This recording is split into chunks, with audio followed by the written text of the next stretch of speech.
Abay, hapon na naman ano. Ay tara, at samahan niyo ako't magluluto tayo ng isang masarap na ginisang ampalaya. Ayun na nga ni at ako'y nagisa ng bawang at sibuyas dyan. Aking medyo tinusta-tusta ko lang yung bawang at sibuyas. Tsaka nilagay ko na yung kamatis. Ang maganda sa kamatis, medyo luto-luto yung naghahiwala yung balat sa laman.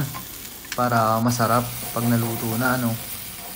Tapos alagay ko na pagkatapos din yung ampalaya. Ang ginawa ko pala dyan sa ampalaya, ang teknik ko, inalamas ko muna yan sa asin na may asukal ano. Tapos sa aking ababad ng matagal bago ko lutuin. Ay di yun na nga niya no, nilagyan ko na ng paminta dyan at konting asin. Ang teknik ko din sa pagluto ng ampalaya ay aking hindi mo na inahalo ano. Pagkatakip ko nyan o di pag medyo luto na yung ampalaya saka ko lang haluin para hindi mapait ano. O ay na nga ni o gawin yung nakulo-kulo no, ay di aking hinalo na. Ako'y nagbati na rin ng itlog dyan ng aking alagay. 2 buo yung nilagay ko. Ay na nga ni o di luto na. Ay di aking nilagay na yung itlog o.